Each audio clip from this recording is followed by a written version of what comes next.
Et je vous invite à prendre votre Bible et de l'ouvrir dans le passage que j'ai lu tout au début.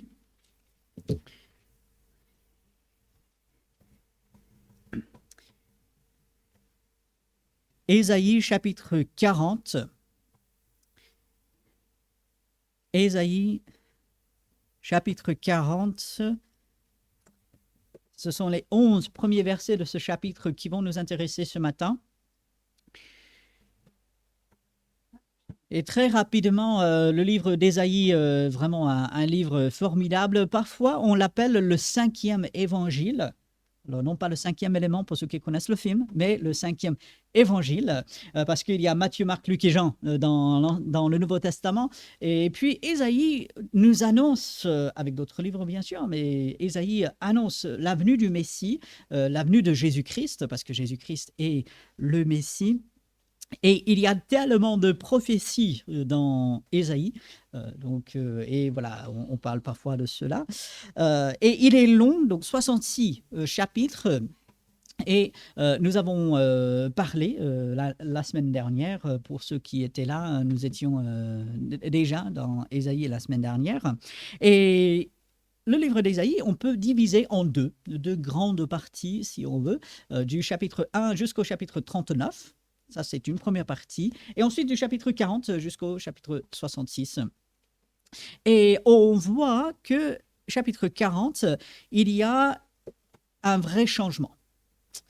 Dans les 39 premiers chapitres, il y a eu comme des annonces de jugement. Il y a eu contre Israël, contre Juda, contre les nations autour également. Et bien sûr, tout ce jugement, c'était à cause du péché de Juda, d'Israël, des nations autour. Dieu, il ne juge jamais pour rien. Non, il y a toujours une raison derrière le jugement de Dieu, et c'était à cause du péché.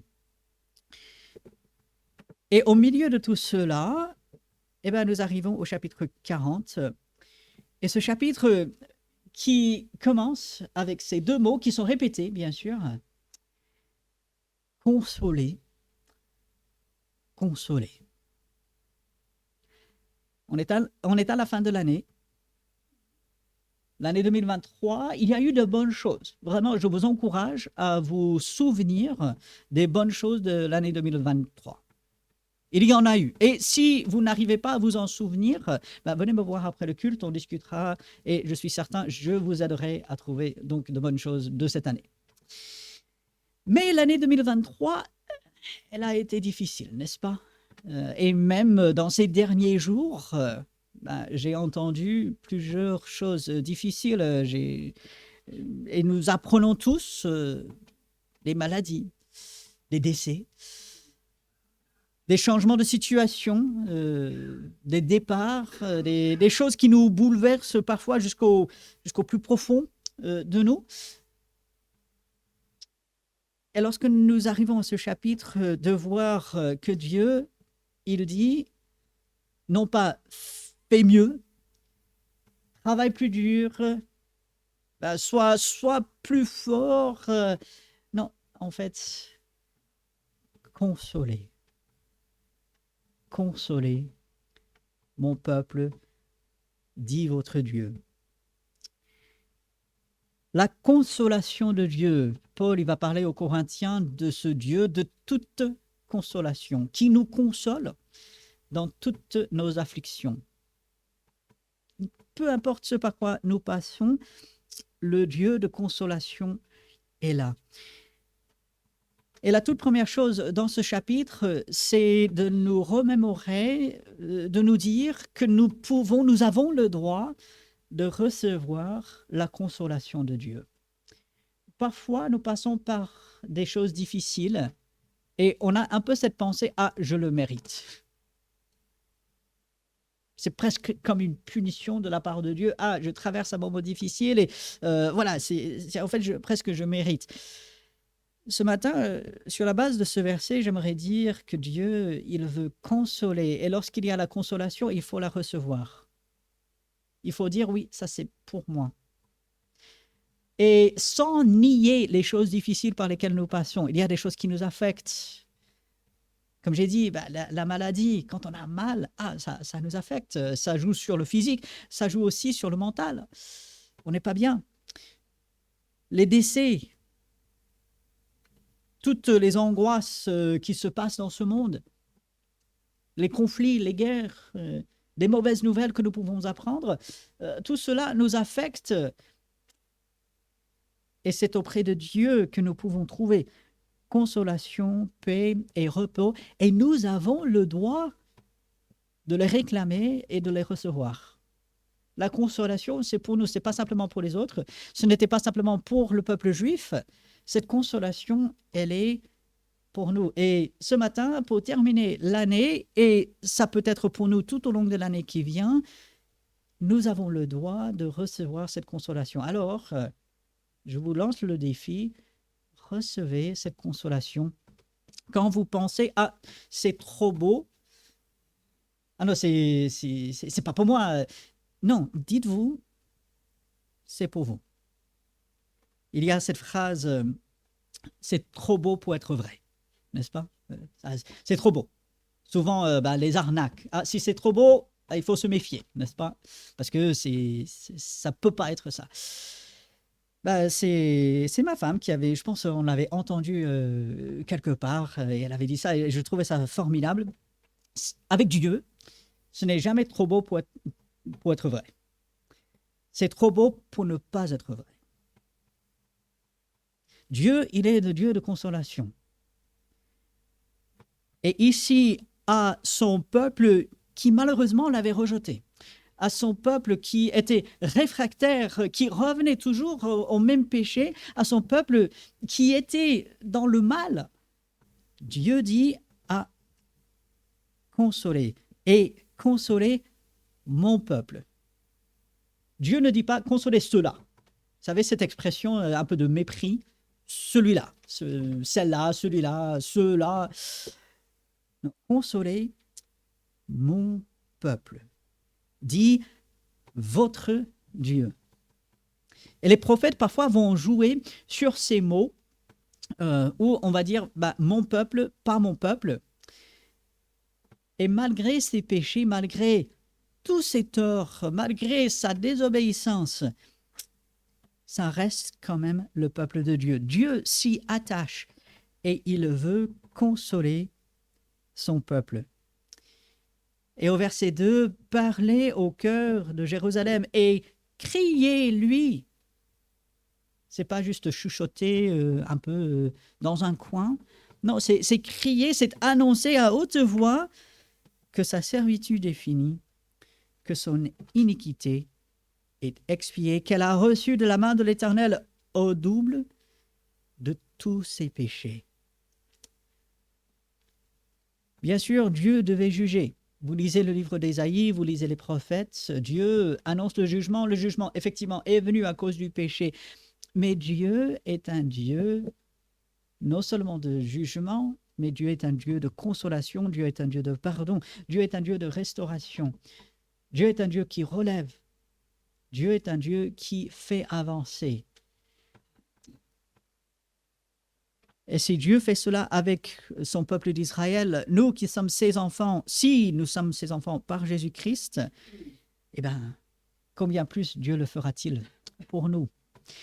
Et j'aimerais dire, pas simplement dans un futur lointain, quelque part, mais Dieu, il est à l'œuvre aujourd'hui.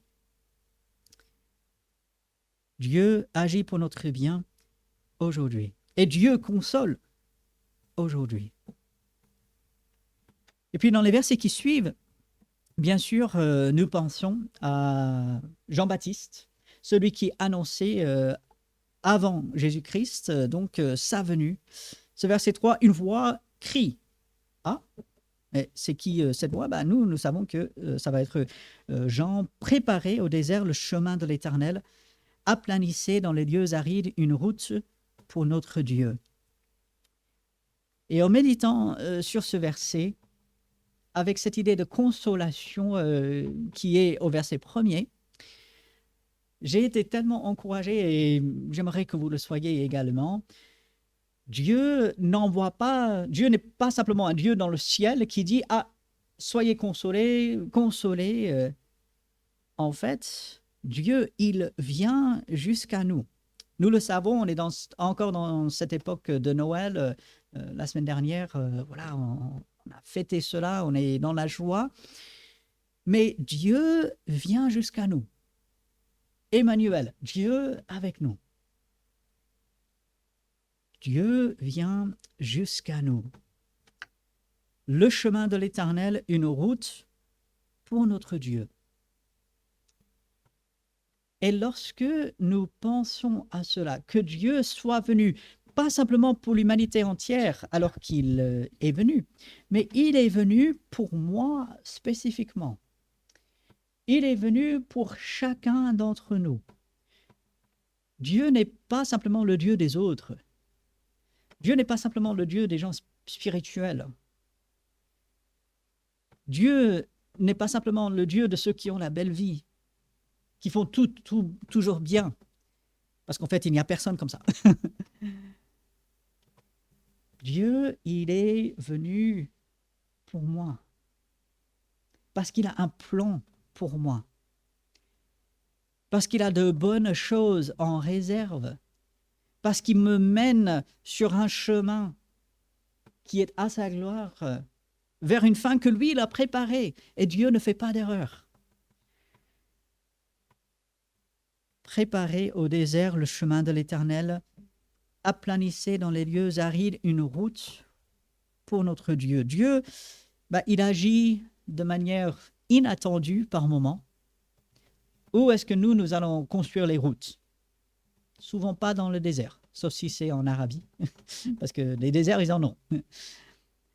Nous, on va mettre les routes là déjà où il y a des gens, là où ça, selon nos idées, va être utile.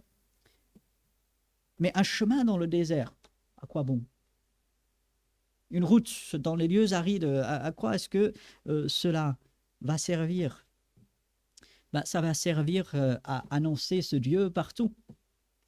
Dieu, il n'est pas simplement le Dieu là où l'homme se rassemble. Non, il est partout et il veut être connu de tous. Et c'est ce que nous voyons dans les versets 4 et 5, que toute vallée soit exaucée, que toute montagne et toute colline soient abaissées. C'est-à-dire qu'on nivelle tout, que tout soit au même niveau. Ce qui est vraiment très haut, on va rabaisser. Ce qui est dans les profondeurs, on va relever. Et alors, verset 5, la gloire de l'Éternel sera révélée. Et au même instant, toute chair la verra, car la bouche de l'Éternel a parlé. Dieu est un Dieu de consolation. Dieu est un Dieu personnel. Dieu est un Dieu qui a un projet pour chacun d'entre nous et il vient vers nous pour accomplir ce projet. C'est quelque chose qui est tellement merveilleux, dont je dois me souvenir dans ce monde triste, malgré le soleil qui est là enfin, merci Seigneur, mais on est quand même dans un monde triste, un monde où il y a énormément de péchés que nous voyons malheureusement autour de nous. Mais c'est également un Dieu puissant. Qui peut faire ces choses? Qui peut diriger tout? Qui, comme nous pouvons voir dans la suite du chapitre que je vous encourage à lire quand vous serez rentrés chez vous, qui tient le monde littéralement dans ses mains? Qui mesure la poussière de la terre? Qui peut prendre dans sa main les eaux des océans? C'est le Dieu tout-puissant. C'est le même Dieu qui agit pour nous jour après jour. C'est le même Dieu qui veut être connu.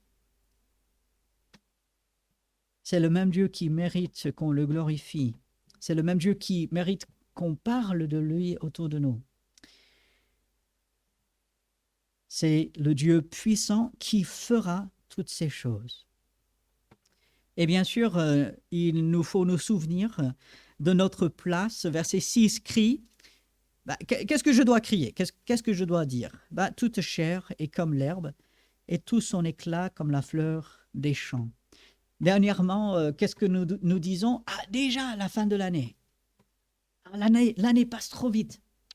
Là, on a l'impression, plus on avance dans le temps, plus ça va vite. Ah, déjà la fin de l'année,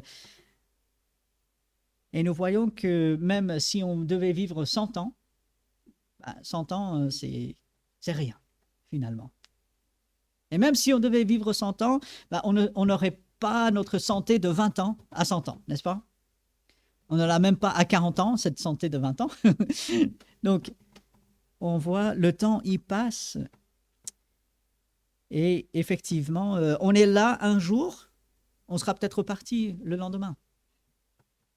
On ne sait pas combien de temps nous avons. On est en bonne santé, mais merci Seigneur.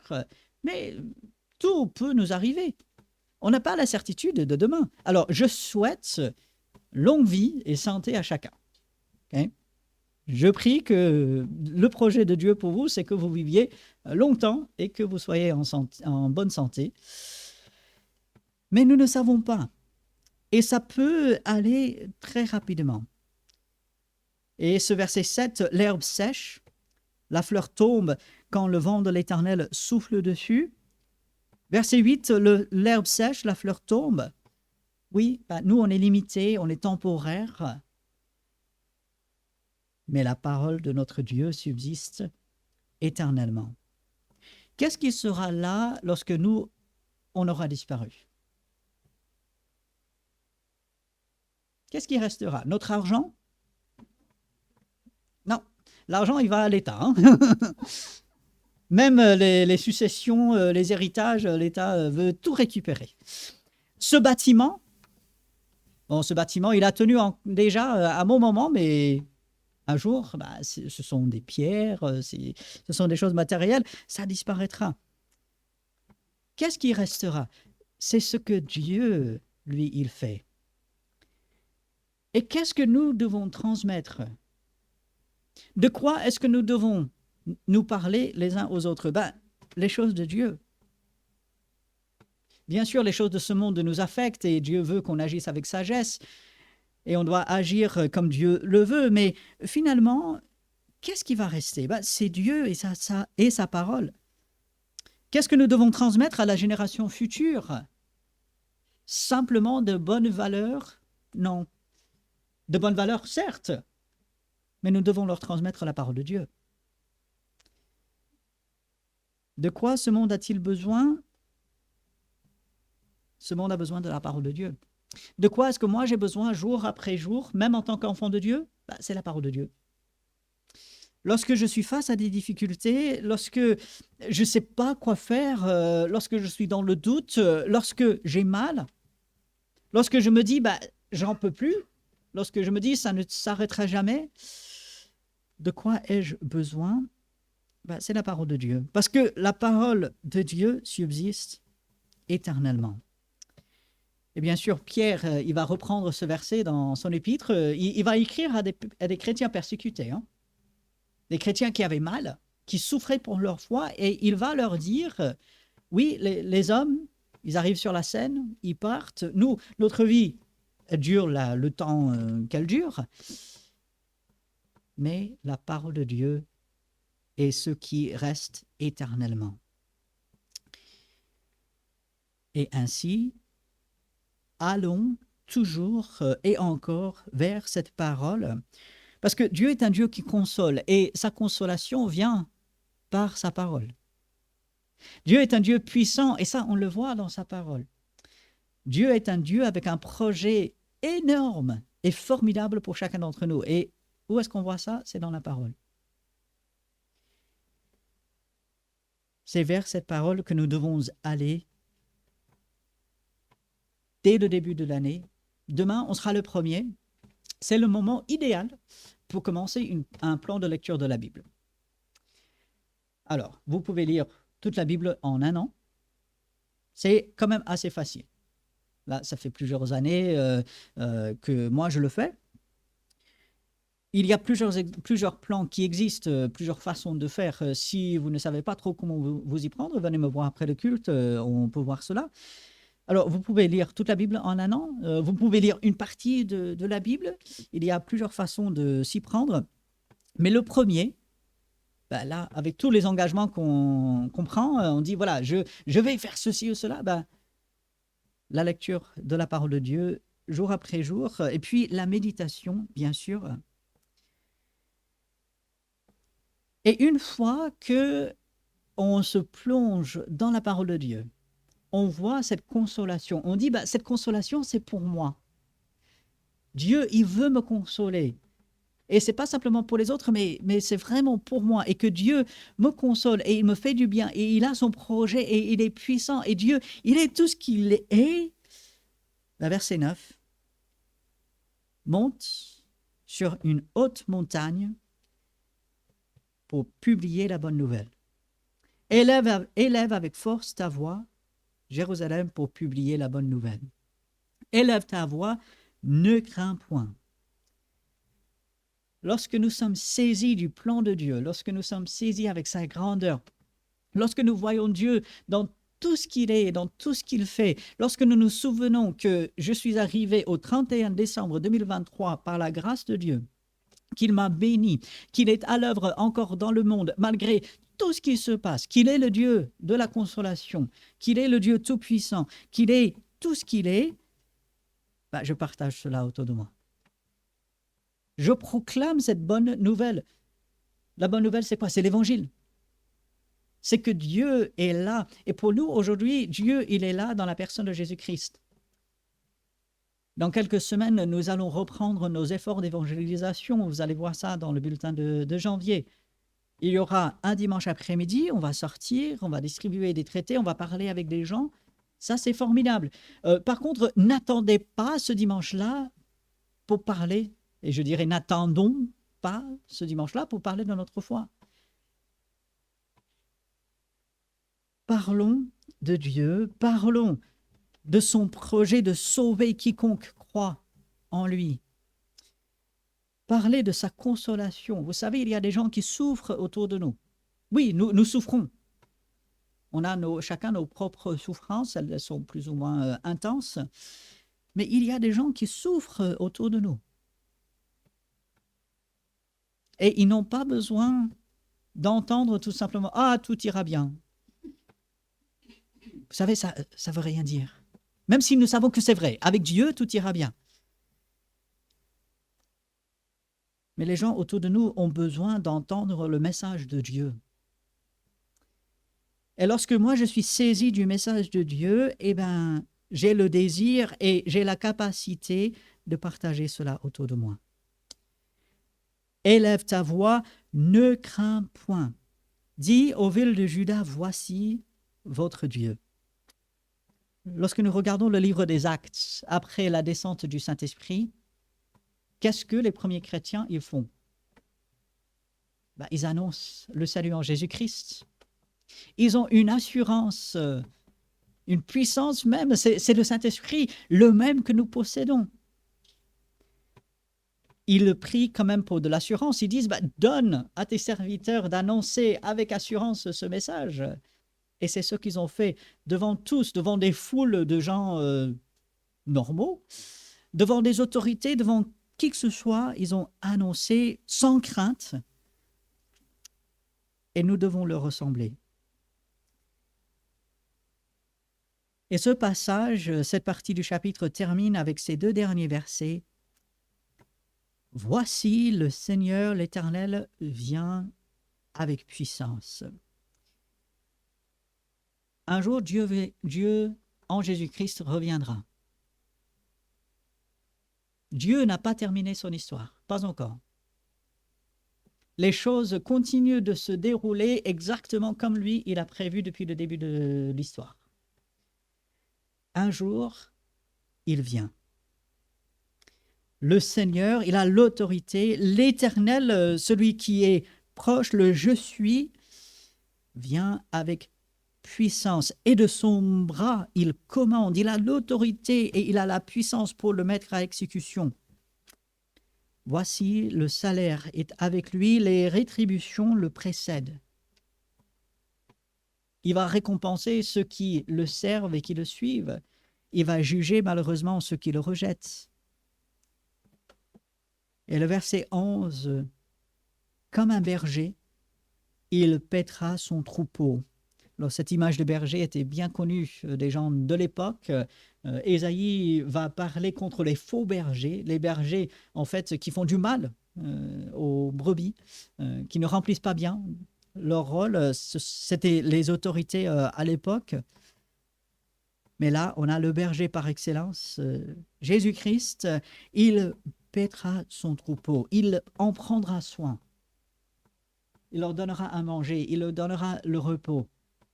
Et Jésus, dans Jean 10, qui dit « Je suis le bon berger ». Il prend soin.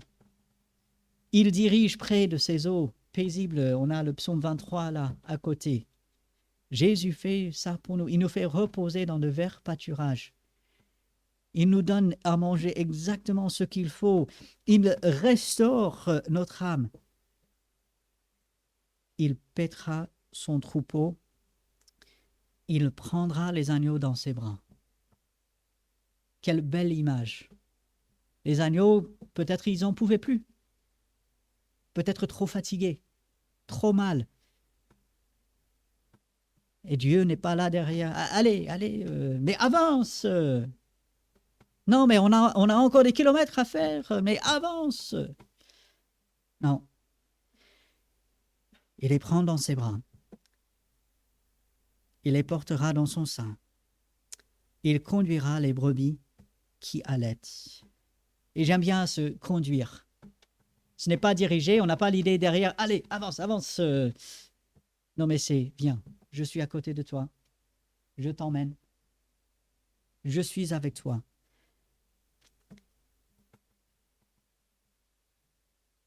Et alors que nous pensons à cette année 2023, alors que nous pensons à aujourd'hui spécifiquement, avec peut-être tout ce que nous avons dans l'esprit, dans la tête, alors qu'on se projette dans 2024, on a un ensemble de projets. J'espère que vous en avez, c'est très bien d'avoir des projets.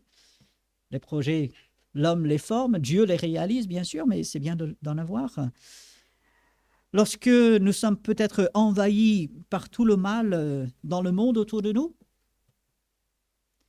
lorsque nous sommes devant des soucis, lorsque peut-être dans le silence, tout seul, on repasse dans son esprit tout ce qui ne va pas, je vous encourage à revenir à ces versets. Commencez avec le verset 1. Consoler, consoler. La consolation est pour moi, c'est pour chacun d'entre nous. Ce n'est pas simplement pour les autres, mais de recevoir la consolation de Dieu. On le mérite. Par Jésus-Christ, nous sommes ses enfants si on a accepté Christ comme notre sauveur. Ainsi, on mérite cette consolation et il faut la recevoir. Et puis de faire confiance à ce Dieu qui accomplit son plan jour après jour, sans faillir, sans dévier en quoi que ce soit, qui est venu jusqu'à nous, qui reviendra et qui, en attendant, prend un tel soin de nous jour après jour. Lorsque nous réfléchissons à cela, demain, on va pouvoir se reposer, Dieu voulant. C'est le premier. Alors, je vous encourage, prenez le temps de vous reposer. Ne vous chargez pas, ni mentalement, ni physiquement. Prenez le temps de vous reposer. Lorsque le travail sera repris, ces versets seront peut-être une aide. Quand au bout de quelques semaines dans cette année, on sera peut-être déjà lassé, quand le corps, quand le cerveau par moment n'en peut plus, ces versets peuvent être un encouragement. Quand on ne sait pas trop quoi faire, quoi penser même, voici quelque chose que nous pouvons mettre dans notre esprit. Et lorsque nous le ferons, nous serons capables d'annoncer la bonne nouvelle autour de nous. Nous aurons quelque chose à apporter, pas simplement une meilleure vie, pas simplement que tout va bien, mais nous apporterons cette relation que nous avons avec Dieu. De dire aux gens, c'est Dieu qui me donne la force. C'est Dieu qui m'aide. Alors, permettez-moi de vous parler de lui. Permettez-moi de vous dire comment le connaître, comment devenir son enfant. Nous pouvons annoncer, apporter ce message autour de nous. Alors, je vous lance le défi. Relisez ce chapitre, du moins ces 11 versets, relisez cela au moins 2 fois cette semaine. Vous avez sûrement d'autres lectures que vous faites, mais au moins 2 fois cette semaine qui vient, relisez ces versets, repensez à ces choses. N'hésitez pas, vous pouvez même aller regarder la vidéo de la prédication ce matin, plus tard dans la semaine, et remémorez ces versets, remémorez cet encouragement pour pouvoir tenir ferme, pour pouvoir avancer pour la gloire de Dieu. Mais on a besoin de son aide et comme chaque dimanche, on va implorer cette aide dans la prière, prendre quelques instants dans le silence et ensuite je prierai après quelques instants de silence. Alors prions pour demander l'aide de Dieu. Notre grand Dieu, nous te louons pour ta parole. Nous te louons que tu t'es révélé, que tu as parlé et tu as dirigé Ésaïe d'écrire ces mots il y a tant d'années et que tu les as préservés jusqu'à nous aujourd'hui pour nous enseigner, pour nous encourager, pour nous faire du bien. Nous implorons ton aide, Seigneur. Par moments, nous sommes au bout. Par moments, nous sommes découragés. Par moments, nous n'en pouvons plus. Aide-nous à nous toujours nous tourner vers toi. Aide-nous à aller vers toi avec tout, Seigneur, et de recevoir ta consolation.